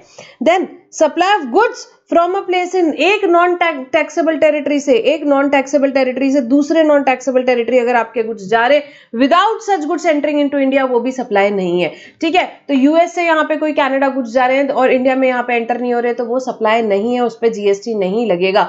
एक नॉन टैक्सेबल टेरिटरी से दूसरे नॉन टैक्सेबल टेरिटरी आपके गुड्स जा रहे हैं, सप्लाई नहीं है। वेयर हाउस में गुड्स रखे, supply of warehouse goods before clearance for home consumption से में क्लियर करने के पहले अगर आपने गुड्स जो वेयर हाउस में रखे उसको सप्लाई कर दिया, तो क्या बोला? सप्लाई नहीं है भाई। क्या बोल दिया? सप्लाई नहीं है, जीएसटी नहीं लगेगा। सो वेयर हाउस में जो गुड्स पड़े before clearance for home consumption, A ने बी को भेज दिया, गुड्स वेयर हाउस में ही रखे हुए हैं, ठीक है, तो क्या बोल दिया? सप्लाई नहीं है। उसके बाद supply of goods by consignee to any other person by endorsement of documents of title to the goods after the goods have been dispatched from the port of origin located outside India but before clearance for home consumption। आपके goods कहाँ पे है? यहाँ पे बाहर से तो निकल गए, port of origin outside India, US के पोर्ट से तो निकल गए, रास्ते में हाई सीज में मिस्टर ए यहाँ पे कहाँ बैठे हैं? मुंबई में बैठे हैं, उन्होंने क्या कर दिया? गुड्स बेच दिया मिस्टर बी को, तो उस केस में गुड्स आपके हाई सीज में ही है और डॉक्यूमेंट्स ऑफ टाइटल ट्रांसफर करके गुड्स बेच दिए गए, तो उस केस में क्या ये सप्लाई होगा? नहीं, ये सप्लाई नहीं होगा। तो जब भी कुछ डिस्पैच होते हैं from port of origin outside India but before clearance for home consumption, उस बीच में अगर किसी को भी आप गुड्स यहाँ पे क्या कर देते हो? सेल कर देते हो by transfer of documents of title, उसे क्या बोल दिया? सप्लाई नहीं है। सो जो भी सप्लाई ऑफ गुड्स कंसाइनी कर रहा है किसी और पर्सन को, कैसे? By endorsement of documents of title to the goods after the goods have been dispatched from port of origin outside India, till the before clearance for home consumption उसे क्या बोल दिया, सप्लाई नहीं, उसे क्या बोल दिया, सप्लाई नहीं। तो ये सब चीजें क्या नहीं है भाई, सप्लाई नहीं है। शेड्यूल 3 बोल रहा है क्या, सप्लाई नहीं है, जीएसटी नहीं लगेगा, क्योंकि सप्लाई नहीं है तो जीएसटी नहीं लगेगा। आगे आएंगे। तो अभी तक क्या पढ़ा, सेक्शन 7 हमने पढ़ा, किससे रिलेटेड था, सप्लाई की डेफिनेशन। शेड्यूल 1 एक्टिविटीज और transaction, neither treated supply of goods not treated supply of service. Schedule 2 activities or transaction to whether to be treated as supply of goods or service. Schedule 3 ने क्या बोला, no, these activities or transaction will never be treated as supply of goods nor be treated as supply of service. Now we'll go to the concept of composite and mixed supply and their taxability. What do you mean by composite supply? बड़ा प्यारा concept है। Composite supply मतलब क्या? So composite supply means a supply made by a taxable person to a recipient and comprises of 2 or more taxable supply of goods or service or both or any combination thereof. Composite supply क्या होता है? देखो example लेते हैं हम, यहाँ पे किस चीज से रिलेटेड बात कर रहे हैं। आपका फोन है, मोबाइल है, उसके साथ चार्जर आया है, तो डिस्कशन क्या हो रहा है कि भाई चार्जर पे क्या रेट लगना चाहिए, मोबाइल पे क्या रेट लगना चाहिए। तो यहाँ पे मोबाइल के साथ चार्जर जनरली आता है, हाँ जी बिल्कुल आता है। It is naturally bundled and supplied in conjunction with each other. So it is naturally bundled and supplied in conjunction with each other, one of which is the principal supply। उसमें से एक principal supply, बताओ क्या, आप भी बता सकते हो। मोबाइल, जो प्रिंसिपल सप्लाई वो क्या है, मोबाइल। लैपटॉप के साथ चार्जर आ रहा है, प्रिंसिपल सप्लाई क्या है, लैपटॉप। तो यहाँ पे the elements of the composite supply dependent upon the principal supply. So इस टाइप की जब सप्लाईज हो रही है कि भाई एक कोई प्रोडक्ट आ रहा है, उसके साथ 2-3 एसेसरीज या कोई चीजें आ रही है, तो उसका टैक्सेबिलिटी कैसे डिसाइड करना है, तो हमें देखना है कि क्या वो कंपोजिट सप्लाई है या वो मिक्स सप्लाई है। तो कंपोजिट सप्लाई किसे बोलते हैं, जब जब जब जब कोई नेचुरली बंडल्ड सप्लाई किया है एक दूसरे के कंजेशन में, तो उसे क्या बोलते हैं, उसमें से एक प्रिंसिपल सप्लाई है, तो उससे क्या बोलते हैं बेटा, उससे कंपोजिट सप्लाई बोलते हैं, उसे कंपोजिट सप्लाई बोलते हैं। और मिक्स सप्लाई मतलब क्या होता है, मिक्स सप्लाई मतलब 2 or more individual supply of goods made in conjunction with each other for a single price। Price एक ही चार्ज किया है, मिक्स सप्लाई में प्राइस एक ही चार्ज किया है, but the supply does not constitute composite supply, but वो supply composite supply नहीं है। जैसे कि फॉर एग्जाम्पल दिवाली के टाइम पे गिफ्ट रैपिंग्स आती है, क्या कि भाई चॉकलेट्स है, केक्स है, बिस्किट्स है, यहाँ पे ऐसे सारा कुछ करके ड्राई फ्रूट्स है, एक पैकिंग आ रही है दिवाली गिफ्ट के लिए, तो उस पर टैक्स का रेट क्या लगेगा, सबसे पहले तो उसे कंपोजिट सप्लाई बोलेंगे कि मिक्स। क्या वो नेचुरली बंडल है, नहीं। क्या वो supplied in conjunction with each other है, नहीं। तो क्या है वो, क्या वो supplied for a single price है, हाँ। क्या वो मिक्स सप्लाई है, हाँ। तो उस केस में टैक्सेबिलिटी, तो सबसे पहले आपको डिटरमाइन करना है कि अगर दो या दो से ज्यादा चीजें साथ में दी जा रही है, तो पहले वो कंपोजिट सप्लाई है कि मिक्स सप्लाई है, वो आपने डिटरमाइन कर लिया। अगर नेचुरली बंडल्ड है, supplied in conjunction with each other in the ordinary course of business है, तो कंपोजिट हो गई, और नहीं तो क्या हो जाएगी, मिक्स सप्लाई हो जाएगी, नहीं तो मिक्स सप्लाई हो जाएगी। टैक्सेबिलिटी कैसे होती है, सेक्शन 8 में दी हुई है इसकी टैक्सेबिलिटी। नेक्स्ट सेक्शन याद करेंगे, सबसे पहला सेक्शन कौन सा याद किया हमने, सेक्शन 7 सप्लाई का, सेक्शन 7 सप्लाई का। Then section 8 taxability of composite and mix supply. ये ऊपर जो था बेटा ये डेफिनेशंस थी, ये सेक्शन 230 और सेक्शन 274 में दिया, इसको याद करने की जरूरत नहीं, टैक्सेबिलिटी को याद करनी है। अब टैक्सेबिलिटी क्या बोलती है, टैक्सेबिलिटी बोलती है कि अगर कंपोजिट सप्लाई है, अगर कंपोजिट सप्लाई है तो a composite supply is comprising of 2 or more supply, one of which is a principal supply, shall be treated as supply of principal supply। उसे क्या बोला जाएगा, उसे बोला उन्होंने कि हम इसे प्रिंसिपल सप्लाई बोलेंगे, इसे हम प्रिंसिपल सप्लाई बोलेंगे। Then mix supply comprises of 2 or more supply shall be treated as supply of that particular supply which attracts the highest rate of tax। जो highest rate of tax यहाँ पे रहेगा उसे बोलेंगे बेटा क्या, मिक्स सप्लाई, उसे बोलेंगे मिक्स सप्लाई, ठीक है। हाईएस्ट रेट ऑफ टैक्स लगेगा। मिक्स सप्लाई के केस में क्या लगेगा, सॉरी मैंने उल्टा बोल दिया, मिक्स सप्लाई के केस में क्या लगेगा, जो भी फॉर एग्जांपल ये हम चॉकलेट वाला एग्जांपल लिए थे, तो चॉकलेट पे फॉर एग्जांपल बता रही हूँ, रेट मुझे ऐसे याद नहीं रहते, 12% है और आपके ड्राई फ्रूट्स पे 18% है, तो फिर आपका टैक्स क्या लग जाएगा, सारों पे 18% का टैक्स लग जाएगा, सारा पे 18% का टैक्स लग जाएगा। So this was the concept of composite and mix supply.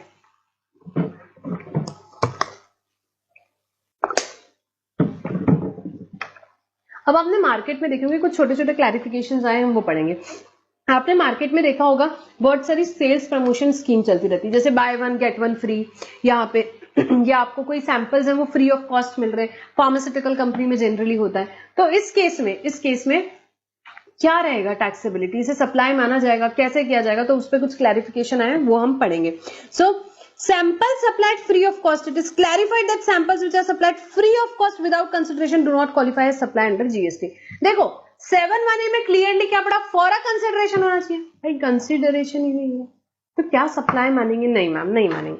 So it would not be considered as supply, it would not be considered as supply except where the activity falls with in the ambit of schedule 1 of CGST act. But अगर schedule 1 में आता है वो, अगर वो schedule 1 में आता है, for example supply between related and distinct person है सैंपल्स का, उस केस में बेटा उसे क्या माना जाएगा, उसे सप्लाई माना जाएगा. सो यहाँ पे जो सैंपल्स फ्री ऑफ कॉस्ट दिया गया है उसमें क्लियर है कि भाई यहाँ सप्लाई जनरली नहीं माना जाएगा, बट अगर शेड्यूल 1 एक्टिविटी है तो ही उसे सप्लाई माना जाएगा.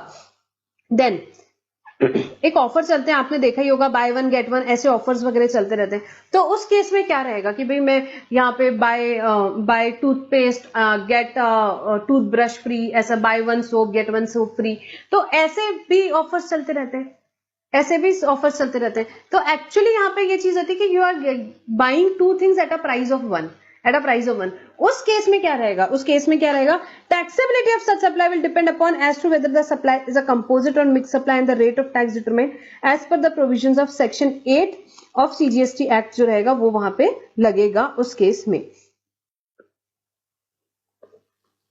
इसमें मैं एक चीज और ऐड करना चाहूंगी, ये जो बाय 1 गेट 1 वाले ऑफर रहते हैं, बाय 1 गेट 1 वाले ऑफर रहते हैं, it is not an individual supply of free goods but it is a case of 2 और more individual supply where a single price is being charge for the entire supply. एक price charge किया जा रहा है 2 या 2 से ज्यादा goods के लिए. So it can be best treated as supplying the goods for the price of 1, for the price of 1. और यहाँ पे जैसे कि हमने पढ़ा कि टैक्सेबिलिटी किस पे डिपेंड करेगी, taxability of such supply will be dependent upon as to whether the supply is a composite supply और mix supply and the rate of tax shall be determined as per the provisions of section 8. rate of tax उसका किसके हिसाब से होगा, rate of tax बेटा होगा उसका section 8 के हिसाब से होगा, composite या mix supply उसे बोला जा सकता है. ठीक है. ये तो पहला क्लैरिफिकेशन आया था जो कि सेल्स प्रमोशन स्कीम पे था. सेकंड एक और क्लैरिफिकेशन आया, हम बहुत शॉर्ट में पढ़ेंगे उसको भी, DCA से रिलेटेड यहाँ पे एक क्लैरिफिकेशन आया. ठीक है, DCA से रिलेटेड जो एजेंट है उसके केस में ये क्लैरिफिकेशन आया. तो अभी याद करो, हमने शेड्यूल 1 में पढ़ा था. शेड्यूल 1 में क्या था, प्रिंसिपल और एजेंट के बीच में अगर सप्लाई होता है, प्रिंसिपल और एजेंट के बीच में सप्लाई होता है तो उससे क्या माना जाएगा, even if made without consideration it would be treated as supply. अब कुछ इश्यूज क्या थे DCA एजेंट के हिसाब से स्पेसिफिकली वो हम देखेंगे. So whether DCA falls under the ambit of agent as per para 3 of schedule 1 of CGST act.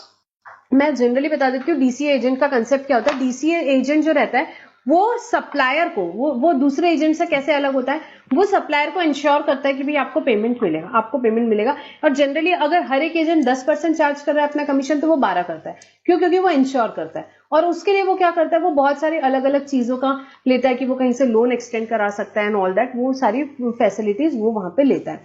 तो सबसे पहला क्वेश्चन तो ये है कि भाई जो DCA है उसे एजेंट बोला जाएगा कि नहीं, या किसी भी एजेंट को, इसमें एक क्लैरिफिकेशन हो रहा है ना, उसमें भी किसी भी एजेंट को कभी एजेंट बोला जाएगा. तो गवर्नमेंट ने क्लैरिफाई किया कि बड़ा कंफ्यूजन था इंडस्ट्री में, तो गवर्नमेंट ने क्लैरिफाई किया कि भाई एजेंट बोलें कि नहीं बोले किसी को, it will depend upon the invoicing, कि भाई इनवॉइसिंग किसके नाम से हो रही. तो where the invoice or supply of goods is issued by supplier to customer either himself or through DCA, the DCA does not fall under the ambit of agent. And where the invoice for supply of goods is issued by DCA in his own name, DCA जब अपने खुद के नाम पे invoice issue कर रहा है तो फिर DCA को एजेंट बोला जा सकता है. DCA जब खुद के नाम पे कर रहा है, प्रिंसिपल के नाम पे हो रहा है, तो उसे एजेंट नहीं बोलेंगे, तो उसे एजेंट नहीं बोलेंगे. ये सिर्फ DCA को अप्लाई नहीं होता, ये किसी भी एजेंट को अप्लाई होता है, ये किसी भी एजेंट को अप्लाई होता है. बहुत डिटेल में हमने पढ़ा था इसको. और अमेंडमेंट्स के जो लेक्चर है 5-6 घंटे का लेक्चर होगा अमेंडमेंट का, उसमें विद एग्जांपल भी इसको डिस्कस किया है. क्योंकि ये रिवीजन लेक्चर है तो हम यहाँ पे अमेंडमेंट्स कवर करेंगे, बट उसके ज्यादा एग्जांपल और बहुत डिटेल में नहीं जाएंगे. ठीक है. सो अभी इसमें इश्यू आया कि भाई whether the temporary short term transaction based loan extended by DCA to recipient for which interest is charge by DCA to be included in the value of supply being supplied by the supplier where DCA is not the agent under para 3 of schedule 1. तो यहाँ पे जैसे कि मैंने आपको बताया था कि भाई उसको DCA, क्योंकि वहां पे आपको गारंटी कर रहा है सप्लायर को कि वो पेमेंट करने वाला है, तो उस केस में उसने लोन लिया. तो लोन का जो इंटरेस्ट यहाँ पे लग रहा है, the interest is charge by DCA to be included in the value being supplied by the supplier where DCA is not the agent. DCA agent कब नहीं रहेगा, अगर प्रिंसिपल के नाम पे इनवॉइसिंग करे, DCA एजेंट नहीं है. तो अब जो इंटरेस्ट एलिमेंट है उसका कैसा करना है, तो यहाँ पे क्लैरिफिकेशन आया, where DCA is not the agent, और बिलीव में आपको इतना ही याद रखना है, where DCA is not the agent under para 3 of schedule 1, the temporary short term transaction based loan provided by DCA to the buyer is a supply of service by DCA to recipient on principal to principal basis and independent supply. Therefore interest being charged by DCA would not form part of the value of supply goods goods supplied to the buyer by the supplier. Obviously independent supply होगी, वो principal अपने खुद के level पे यहाँ पे loan grant किया हुआ है, तो उसके लिए इंटरेस्ट चार्ज कर रहा है, तो कोई दिक्कत नहीं है। उस केस में क्या हो सकता है बेटा, उस केस में वो इंडिपेंडेंट सप्लाई है और उसको जो मेन प्रिंसिपल सप्लाई जो है, वहां पे जो प्रिंसिपल जो सप्लाई कर रहा है उसमें उसे ऐड करने की कोई जरूरत नहीं है, it will not form part of value. अब सेकंड सिनेरियो है कि जहां पे डीसीए एजेंट है, where DCA is agent of schedule agent under para 3 of schedule 1। ये कैसे क्लियर हुआ, इनवॉइसिंग के बेसिस पे डीसीए ने खुद के नाम पे इनवॉइस दिया, he is an agent and makes payment to principal on behalf of buyer and charges interest to the buyer for delayed payment along with the value of goods being supplied, whether the interest will form part of value of supply of goods or not. So in cases where DCA is an agent under para 3 of schedule 1, हमने para 3 पढ़ा था, the temporary short term transaction based credit being provided by DCA to buyer no longer retains its character of independent supply and is subsumed in the supply of goods by the DCA to recipient. It is, तो वो independent supply नहीं रही क्योंकि वो agent की capacity में कर रहा है। It is emphasized that the activity of extension of credit by DCA to recipient would not be considered as separate supply as it is in the context of supply of goods made by DCA to recipient.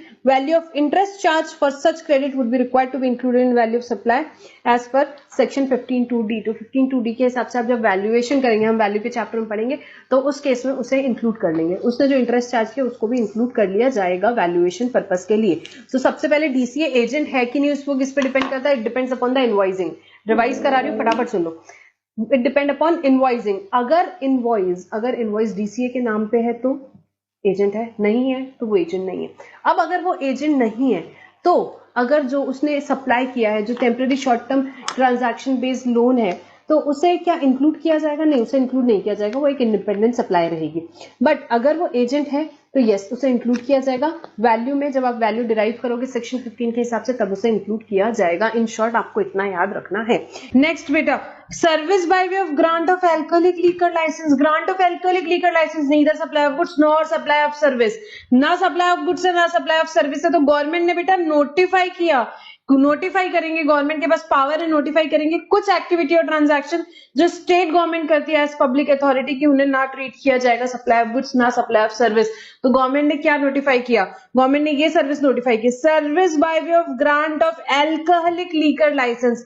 Alcoholic liquor license against consideration in the form of license fees और application fees और by whatsoever need, या license fees बोल लो या application fees बोल लो या कुछ भी बोल लो, बट जो grant of alcoholic liquor license रहेगा, जो grant of alcoholic liquor license रहेगा, उसे क्या नीदर सप्लाई ऑफ गुड्स माना जाएगा ना सप्लाई ऑफ सर्विस माना जाएगा। तो फिर बेटा कोई जीएसटी लगेगा ही नहीं। So it may be noted that service provided by government. So यहाँ पे सबसे पहले तो क्या, service by way of grant of alcoholic liquor license against consideration in the form of license fees, application fees और any other name is not to be treated neither as supply of goods nor as supply of service. It may be noted that service provided by government to business entities, including by way of grant of privileges, license, mining rights, natural resources, against payment of consideration in the form of fee, royalty, are taxable under GST.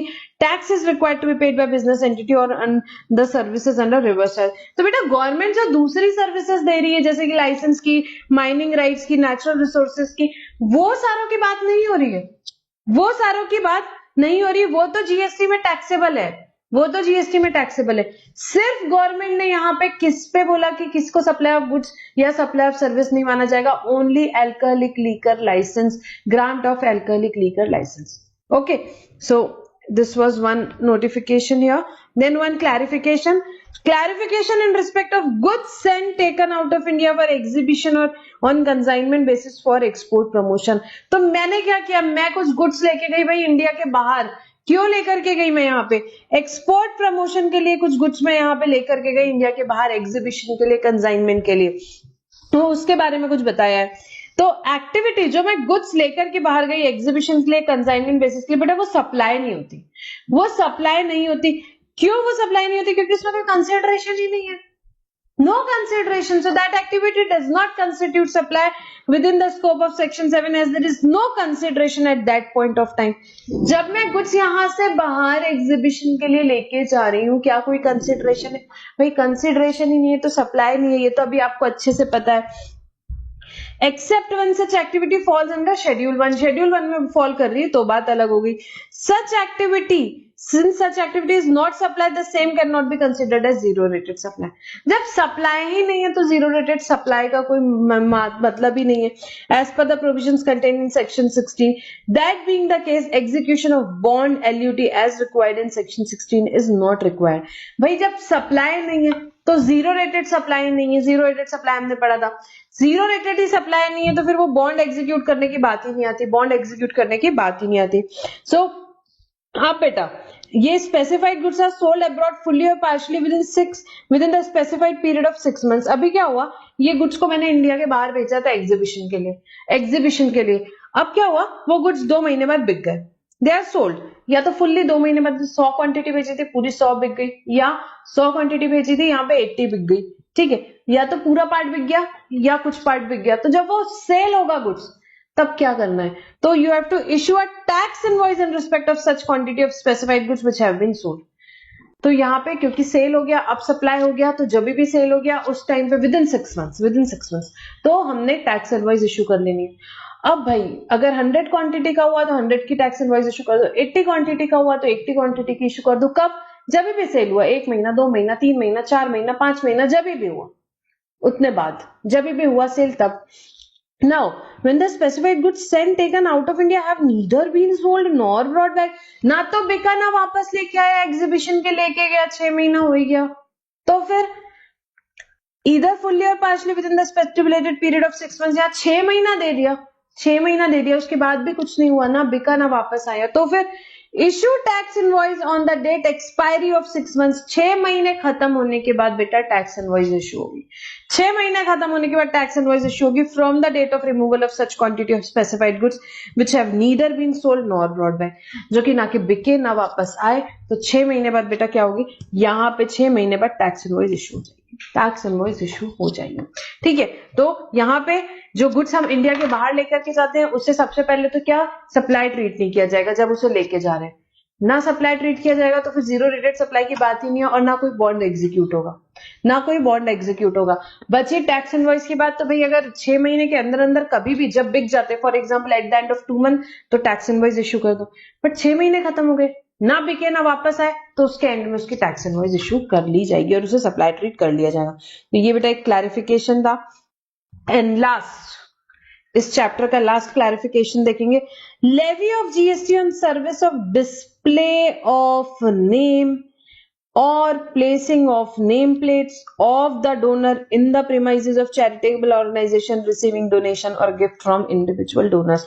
तो ये क्या बात है भाई, मैंने कुछ donation दिया और हो सकता है वो डोनेशन जब मैं देती हूँ, जैसे कोई यहाँ पे मैंने किसी चैरिटेबल ऑर्गेनाइजेशन को दिया, कुछ स्कूल्स को दिया, तो वहां पे मेरा नाम, मैंने एक रूम बनाने के लिए डोनेशन दिया तो रूम के बाहर मेरा नाम है, या मैंने हॉल बनाने के लिए डोनेशन दिया तो वो हॉल के बाहर मेरा नाम डिस्प्ले होता है, उससे रिलेटेड उसकी टैक्सेबिलिटी की बात हो रही है। तो where the name of the donor is displayed in recipient institute premises in such a manner which can be said to be an expression of gratitude and public recognition of donors act।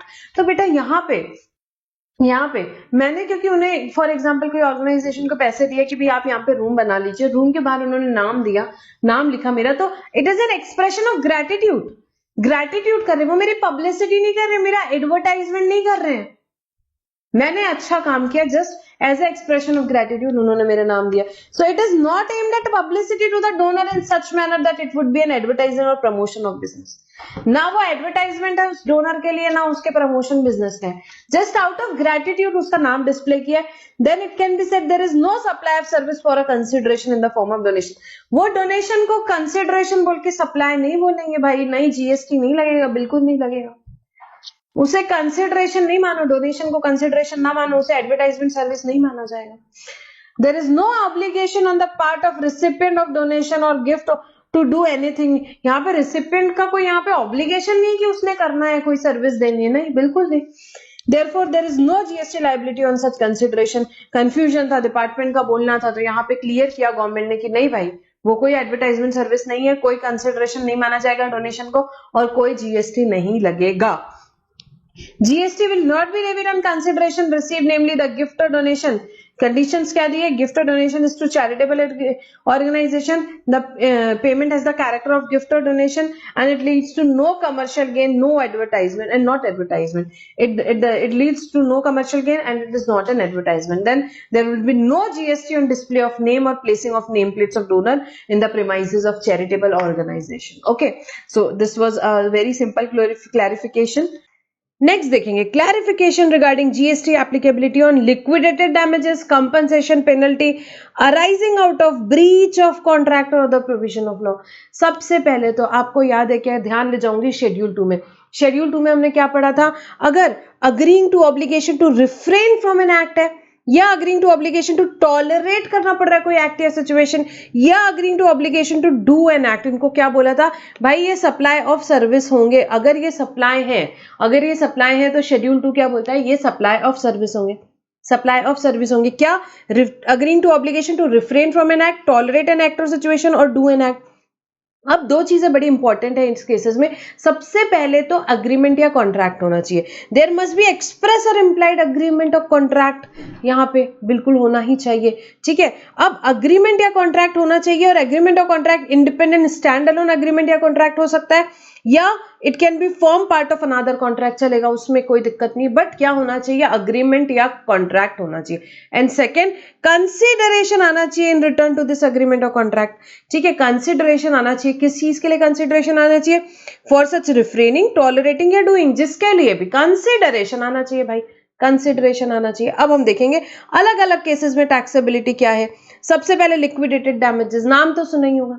Liquidated damages contract में क्यों डालते हैं? ताकि contract perform हो, to ensure performance and to deter non performance, unsatisfactory performance या delay performance, ये सब ना हो। अनसेटिस्फैक्टरी परफॉर्मेंस, नॉन परफॉर्मेंस या डिलेड परफॉर्मेंस ना हो, इसके लिए लिक्विडेटेड डैमेजेस कॉन्ट्रैक्ट में डाला जाता है। भाई कॉन्ट्रैक्ट का एसेंस क्या है? Performance is the essence of contract. Perform होना चाहिए। कॉन्ट्रैक्ट हम एंटर ही इसलिए कर रहे हैं यार कि कॉन्ट्रैक्ट परफॉर्म होना चाहिए। इसीलिए liquidated damages can not be treated as consideration, इसीलिए उसको कंसिडरेशन नहीं बोलेंगे। Receive for tolerating the breach और नॉन परफॉर्मेंस ऑफ कॉन्ट्रैक्ट। ठीक है, आप थोड़ी ना चाहते थे यार कि यहाँ पे कॉन्ट्रैक्ट, यहाँ पे आपका ब्रीच ऑफ कॉन्ट्रैक्ट हो, यहाँ पे कोई नहीं चाहता कि कॉन्ट्रैक्ट नॉन परफॉर्म हो। Performance is the essence of contract. इसीलिए क्या बोला? वेरी इंपॉर्टेंट लाइन यहाँ पे क्या बात है? इसीलिए liquidated damages can not be treated as consideration, उसको कंसिडरेशन नहीं मानेंगे फॉर टॉलरेटिंग द ब्रीच और non performance of the contract. ठीक है, उसे नहीं मानेंगे कंसिडरेशन। अब जब लिक्विडेटेड डैमेजेस मिलते हैं, वो किस चीज के लिए मिलते हैं? ओनली टू कंपनसेट जो भी लॉस इंजरी हुआ। भाई कॉन्ट्रैक्ट एंटर हुए, कॉन्ट्रैक्ट यहाँ पे परफॉर्म नहीं हुआ, तो जो भी लॉस इंजरी हुआ उसको यहाँ पे फुलफिल करने के लिए लिक्विडेटेड डैमेजेस होते हैं। और कोई एग्रीमेंट नहीं होता एक्सप्रेस इम्प्लाइड अग्रीव्ड पार्टी के द्वारा receiving the liquidated damages to refrain from और to tolerate an any act और टू डू एनीथिंग, उसे कुछ करने के लिए, ऐसा कुछ नहीं रहता। उसको कंसिडरेशन नहीं बोलेंगे और इसे इसीलिए सप्लाई नहीं बोलेंगे, और ये टैक्सेबल नहीं होगा। कंसिडरेशन नहीं है, सप्लाई नहीं है, और ये टैक्सेबल नहीं है। ठीक है, सो लिक्विडेटेड डैमेजेस कंसिडरेशन नहीं बोल सकते, सप्लाई नहीं है, और ये टैक्सेबल नहीं है। बट अगर ये फॉर एग्जाम्पल ये किसी इंडिपेंडेंट कॉन्ट्रैक्ट के लिए कंसिडरेशन है, अगर ये किसी इंडिपेंडेंट कॉन्ट्रैक्ट के लिए कंसिडरेशन है, फॉर एग्जाम्पल उसमें ये tolerate in act situation, refrain from act के लिए कंसिडरेशन है, तो ठीक है, इसे सप्लाई बोलेंगे। अदरवाइज लिक्विडेटेड डैमेजेस को जनरली सप्लाई नहीं बोलेंगे। तो एग्जाम में कभी एडजस्टमेंट में आए लिक्विडेटेड डैमेजेस को, तो आपको क्या बोल देना है भाई? It is not a consideration receive for tolerating the breach or non-performance of the contract, and it is not a consideration, hence it is not supply and it is not taxable. supply नहीं है और ये taxable नहीं है। Second, check dishonor fine या penalty। check dishonor होने पे fine या पेनल्टी लगाता है, यहाँ पे बैंक लगा रहा है, फॉर एग्जाम्पल बैंक लगा रहा है, तो क्या बैंक चाहता है कि आप चेक डिसऑनर करो? नहीं, it is It is the fine or penalty that the supplier or banker imposes for dishonor penalty is imposed for not tolerating. वो tolerate नहीं करना चाहते, penalize करना चाहते हैं आपको और discourage करना चाहते हैं कि ऐसा कोई act या situation नहीं हो. इसके लिए check dishonor पे fine या penalty लगता है और इसीलिए इसे भी again hence check dishonor fine or penalty is not consideration for any service and is not taxable. और कंसिडरेशन फॉर सर्विस नहीं है, ये टैक्सेबल नहीं है. सो चेक डिसऑनर फाइन या पेनल्टी कभी एग्जाम में दिया हुआ है तो ये कंसिडरेशन नहीं है और क्या बोला गया है भाई, ये कंसिडरेशन नहीं है और ये सप्लाई नहीं है और ये टैक्सेबल नहीं है, ये टैक्सेबल नहीं है. Penalty impose for violation of law, कोई लॉ वगैरह वायलेट करते हो उस पर आपको पेनल्टी लगती है, उस पर आपको पेनल्टी लगती है. तो अब सवाल यह है क्या उस पर जीएसटी लगेगा, क्या वो सप्लाई है? तो अगेन वही बात है, कोई एग्रीमेंट नहीं होता है भाई गवर्नमेंट के बीच में और जो वॉयलेटर है उसके बीच में कोई एग्रीमेंट नहीं है कि भाई तू वॉयलेट करेगा लॉ. नहीं नहीं, ऐसा नहीं है. आपने वॉयलेट किया लॉ तो आपको क्या की, पेनल्टी लगाई गई. सो कोई एग्रीमेंट नहीं होता गवर्नमेंट और वॉयलेटर के बीच में. इसीलिए जो भी फाइन पेनल्टी गवर्नमेंट या लोकल अथॉरिटीज वगैरह लगाते हैं violation of statue, bylaws, rules, regulation are not liable to tax. They are not liable to tax. बस आपको ये ध्यान रखना है किस पे जीएसटी लगेगा, किस पे नहीं लगेगा, कौन टैक्सेबल है, कौन नहीं टैक्सेबल है. So penalty impose for violation of law नहीं टैक्सेबल है. ठीक है, अभी तीनों चीजें पढ़ी हमने. Liquidated damages not supply, not taxable. Cheque dishonour fine and penalty, it is not consideration, it is not taxable. And penalty impose for violation of law, it is also not liable to tax, it is also not liable to tax. अभी forfeiture of salary हो रहा है, salary forfeit की जा रही है या payment of bond amount का पेमेंट कर रहे हैं अगर in the event of the employee leaving the employment before the minimum agreed period. Employee minimum agreed period के पहले चला गया, एम्प्लॉय मिनिमम अग्रीड पीरियड के पहले चले गए तो उस केस में क्या रहेगा ये हम बात करेंगे. ये the provision of forfeiture of salary, ये सारे जो भी है, या recovery of bond in the event employee leaving the employment before the minimum agreed period are incorporated in employment contract to discourage non serious employees. ये क्यों डाले जाते हैं? To discourage non serious employees. Such amounts are recovered as penalties from non-serious employees and neither the employee gets anything in return from the employer. Such amount recovered by employer are not taxable. ये taxable नहीं होंगे और ये as a part of contract है. अगर बेटा as a part of contract होते ही है ये, और ये शेड्यूल 3 के हिसाब से भी taxable नहीं होते. क्लैरिफिकेशन ने भी बता दिया कि ये taxable नहीं होंगे, इस पे जीएसटी नहीं लगेगा. ठीक है, शेड्यूल 3 के हिसाब से ये सप्लाई नहीं है तो इस पे जीएसटी नहीं लगता है. नेक्स्ट, लेट पेमेंट सरचार्ज और फीस. लेट पेमेंट सरचार्ज और फीस की अगर हम बात करें तो लेट पेमेंट तो भाई बहुत नॉर्मल सी बात है. लेट पेमेंट फीस वगैरह जो होती है वो जनरली कॉन्ट्रैक्ट में होता ही है, नेचुरली बंडल्ड होता ही है. तो उसको क्या करते हैं, प्रिंसिपल सप्लाई जैसे ही आपको ट्रीट करना है, उसको प्रिंसिपल सप्लाई जैसे ही ट्रीट करना है. ठीक है, so most of the service provider across the world provide service of accepting late payment with late fine and penalty. Ancillary and naturally bundled है प्रिंसिपल सप्लाई के साथ में, जैसे कि water communication and all that cases में, insurance के case में. और इसको कैसे असेस करना है? As principal supply. So naturally bundled है, एज प्रिंसिपल सप्लाई असेस करना है, बस इतना याद रखना है. Fix charges for power. So fix charges की पावर की बात करें तो दो कंपोनेंट्स होते हैं पावर के केस में, minimum fix charges, capacity charges and variable energy charges. Variable energy charges, दो चार्जेस की बात हो रही है. मिनिमम फिक्स कैपेसिटी चार्जेस की बात करें या वेरिएबल चार्जेस की बात करें, दोनों भी यहाँ पे चार्ज करे जाते हैं सेल ऑफ इलेक्ट्रिसिटी में. अब सेल ऑफ इलेक्ट्रिसिटी खुद ही एग्जेम्प्ट है जीएसटी में, तो ये चार्जेस भी एग्जेम्प्ट हो जाएंगे और टैक्सेबल नहीं होंगे, टैक्सेबल नहीं होंगे. एंड देन कैंसिलेशन चार्जेस की बात करें, अगेन कैंसिलेशन चार्जेस बहुत ही कॉमन है, नेचुरली बंडल्ड होते हैं. तो ये भी कैसे होंगे? ये भी असेस होंगे एज प्रिंसिपल सप्लाई, ये भी असेस होंगे एज प्रिंसिपल सप्लाई. ठीक है, तो क्विकली देखेंगे. लिक्विडेटेड डैमेजेस की हमने अगर बात की थी तो लिक्विडेटेड डैमेजेस में हमारी क्या बात हुई? सिंपल लाइन में भाई कंसिडरेशन नहीं है, ये सप्लाई नहीं है, टैक्सेबल नहीं होंगे. कोई अनादर कॉन्ट्रैक्ट के पार्ट अगर इंडिपेंडेंट कॉन्ट्रैक्ट के हिसाब से सप्लाई है तो बात अलग है, otherwise generally it is not supply और टैक्सेबल नहीं होंगे. Cheque dishonour fine and penalty, ये भी सप्लाई नहीं है, इस पर भी जीएसटी नहीं लगेगा. Penalty impose for violation of law, ये भी सप्लाई नहीं है, इस पर भी जीएसटी नहीं लगेगा, ये टैक्सेबल नहीं होगा. फोरफीचर ऑफ सैलरी हो रहा है या पेमेंट ऑफ बॉन्ड अमाउंट हो रहा है in the event of employee leaving the employment before the minimum agreed period, ये भी टैक्सेबल नहीं है. लेट पेमेंट और सरचार्ज फीस, ये सब कुछ नेचुरली बंडल्ड होता है प्रिंसिपल सप्लाई के साथ में. और क्या बोला गया? इन the ordinary course of business और प्रिंसिपल सप्लाई के रेट के हिसाब से ही इसे असेस किया जाएगा. फिक्स चार्जेस फॉर पावर की अगर हम बात करें तो दोनों भी कंपोनेंट, चाहे फिक्स चार्ज दिया हो चाहे वेरिएबल दिया हो, सिंस इलेक्ट्रिसिटी ही एग्जेम्प्ट है जीएसटी से, तो ये चार्जेस पे भी जीएसटी नहीं लगेगा, टैक्सेबल नहीं होंगे। कैंसिलेशन चार्जेस की अगर हम बात करें, नेचुरल ही बंडल्ड है ये and it is supplied in conjunction with principal supply, तो इस केस में क्या बोल दिया, in the ordinary course of business, so इसे भी असेस किया जाएगा as principal supply, it will be assessed as principal supply, ठीक है। सो ये एक बार आपको पढ़ लेना है। आगे आएंगे नेक्स्ट क्लैरिफिकेशन किसका है यहाँ पे, clarification with respect to perquisite जो भी प्रोवाइड कर रहे हैं in terms of contractual obligation to employee not liable to GST. यहाँ पे क्या बात हो रही है, परक्विजिट्स यहाँ पे जो भी एम्प्लॉय को दिए जा रहे हैं उसे क्या बोल दिया भाई, उस पर जीएसटी नहीं लगेगा। क्यों? क्योंकि ये क्या है, एक सर्विस जो एम्प्लॉय एम्प्लॉयर को दे रहा है इन टर्म्स ऑफ कॉन्ट्रैक्चुअल ऑब्लिगेशन, उसके लिए उसे परक्विजिट्स दिए जा रहे हैं और क्या बोल दिया गया, इस पे जीएसटी नहीं लगेगा, इस पे जीएसटी नहीं लगेगा। उसके बाद नो क्लेम बोनस को भी बोल दिया कि भाई ये कोई सप्लाई ऑफ सर्विस नहीं है इंश्योर्ड इंश्योरेंस कंपनी को जो दे रहा है।